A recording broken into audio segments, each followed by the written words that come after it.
Assalamu alaikum, j'espère que tu vas bien. Aujourd'hui, nous allons découvrir ensemble l'histoire du prophète Adam alayhi salam. Et au travers de cette histoire, nous allons découvrir d'où provient le salam. Nous allons également voir ensemble qui sont les anges et quel est leur rôle. Et nous allons découvrir également qui est Shaitan. Mais avant de commencer, je t'invite à t'installer bien confortablement.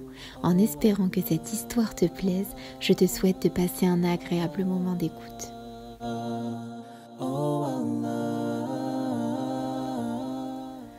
Allah subhanahu wa ta'ala créa un monde magnifique, plein de beauté, afin que les hommes puissent en faire leur maison. Puis, il créa celui qui fut non seulement le premier homme, mais aussi le premier des prophètes de l'histoire de l'humanité. Pour ce faire, il demanda aux anges de parcourir le monde à la recherche de différentes sortes de terres, afin qu'ils puissent les assembler, les modeler et leur donner une forme humaine. Enfin, il lui insuffla la vie et lui donna le nom d'Adam alayhi salam, Adam en français, que la paix soit sur lui. Allah subhanahu wa ta'ala a pris à Adam le nom de toutes les choses qui l'entouraient. Il lui a également enseigné comment parler afin de pouvoir communiquer. Puis, Allah subhanahu wa ta'ala demanda à Adam d'aller saluer un groupe d'anges qui étaient installés non loin de lui, en employant une formule particulière. Cette formule était « Que la paix soit sur vous, assalamu alaykum » et aux anges de répondre « Que la paix d'Allah soit sur toi également, de même que sa miséricorde et ses bénédictions. Wa alaykum assalam wa rahmatullahi wa barakatuh. » C'est ainsi que depuis ce jour, cette manière de se saluer devint celle que s'échangent entre eux tous les croyants. Après quoi, Allah subhanahu wa ta'ala demanda aux anges de nommer les différentes choses qui les entouraient. Mais ils furent incapables de répondre, ils ne connaissaient pas la réponse. Il demanda alors à Adam alayhi salam et celui-ci récita tous les mots qu'Allah subhanahu wa ta'ala lui avait appris. Adam alayhi salam voulut ensuite parler un peu aux anges, mais ces derniers étaient trop occupés à adorer Allah. Les anges sont différents de nous. Eux ont été créés uniquement pour glorifier Allah subhanahu wa ta'ala et faire ce qu'il leur demande. C'est dans leur nature. Ils ne sont pas comme nous. Ils n'ont pas comme nous la capacité, par exemple, de prendre des décisions. Ils n'ont pas ce qu'on appelle le libre arbitre. Ils ne peuvent pas réfléchir, prendre du temps pour jouer, pour discuter entre eux. Ils n'ont pas été créés pour les mêmes raisons que nous, ni de la même manière que nous d'ailleurs. Par exemple, les anges, eux, ne mangent pas, ils ne boivent pas, ils ne dorment pas non plus, ils n'en ont pas besoin. Ce sont des êtres purs. Allah subhanahu wa ta'ala les a créés de lumière. Un matin, en se réveillant, Adam alayhi salam ouvrit les yeux et découvrit une très belle femme qui l'observait, penchée au-dessus de lui. Cela le surprit beaucoup. Il lui demanda alors « Pourquoi est-ce qu'Allah t'a créé ?» Et elle de lui répondre qu'elle était là pour combler sa solitude et pour qu'ils puissent être heureux ensemble. Les anges demandèrent alors à Adam alayhi salam « Qui est-ce » et Adam de leur répondre « C'est Hawa ». Allah subhanahu wa ta'ala aimait profondément Adam et Hawa. Il voulait qu'Adam et Hawa vivent dans un endroit qui était encore plus beau que tout ce qui existe. Cet endroit s'appelle le jardin du paradis. Adam alayhi salam et Hawa habitaient donc un beau jardin. Il y avait beaucoup d'arbres fruitiers dans ce jardin. Dès qu'ils avaient faim, ils mangeaient avec délice des fruits du paradis. Ils avaient une vie paisible et heureuse. Au milieu de ce jardin, il y avait un arbre immense. Il était différent des autres arbres.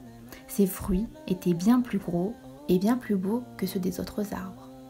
Allah subhanahu wa ta'ala ordonna à Adam et Hawa de ne pas s'approcher de cet arbre. Comme ils aimaient Allah subhanahu wa ta'ala, ils lui obéirent et ne s'approchèrent pas de cet arbre si particulier. Et ils poursuivirent ainsi leur petite vie paisible. Dans ce même jardin vivait Shaitan. Qui est Shaitan ? Shaytan est un djinn. Les djinns sont différents des hommes et des anges. Mais tout comme les hommes, Allah subhanahu wa ta'ala leur a donné la capacité de raisonner et de choisir entre le bien et le mal, c'est-à-dire qu'il leur a donné le libre arbitre. Les djinns existaient avant la création d'Adam alayhi salam. Et Shaytan était le meilleur de tous les djinns. En fait, il occupait même une position très importante parmi les anges. Allah subhanahu wa ta'ala un jour dit aux anges « Prosternez-vous devant Adam ». Ils se prosternèrent tous par respect devant lui. Tous, à l'exception de Shaytan. Allah subhanahu wa ta'ala lui demanda alors « Pourquoi ne te prosternes-tu pas devant Adam? Pourquoi me désobéis-tu » Shaytan lui répondit « Je suis meilleur qu'Adam, tu m'as créé de feu alors que tu l'as créé de terre. » Allah subhanahu wa ta'ala lui dit « Sors d'ici, tu es maudit jusqu'au jour du jugement. » Shaytan devait répondre « Donne-moi un répit jusqu'au jour du jugement. Je les tenterai afin qu'ils commettent des péchés et je les détournerai du droit chemin. » Allah subhanahu wa ta'ala lui dit « Tu peux tenter autant de personnes que tu veux, les croyants sincères, eux, ne t'écouteront jamais. Je les guiderai toujours vers le bien. Tu n'auras aucun pouvoir sur eux. » Shaytan était très jaloux d'Adam et Hawa. Il voulait qu'Allah subhanahu wa ta'ala soit en colère contre eux. Il ne voulait pas qu'ils vivent heureux dans ce beau jardin. Il était très rusé et il trompa Adam alayhi salam et Hawa de ses belles paroles en leur disant de désobéir à Allah subhanahu wa ta'ala et de manger des fruits de l'arbre interdit. Lorsqu'ils eurent mangé des fruits de cet arbre, sur les conseils de Shaytan, Adam et Hawa prirent peur. Ils avaient désobéi à Allah subhanahu wa ta'ala, ils avaient mangé du fruit de l'arbre et craignaient donc d'être punis. Allah subhanahu wa ta'ala était très en colère, mais il aimait profondément Adam et Hawa. La miséricorde d'Allah devance toujours sa colère. Il ne voulait pas les punir trop sévèrement. Il leur demanda donc de quitter le jardin du paradis et de descendre sur terre pour y vivre. Allah subhanahu wa ta'ala créa Adam alayhi salam un vendredi. Et c'est également un vendredi qu'il lui demanda de quitter le paradis. Le paradis était le plus merveilleux des endroits qu'Adam alayhi salam et Hawa n'aient jamais vu. Bien que la terre ait été splendide également, ils étaient nostalgiques du paradis.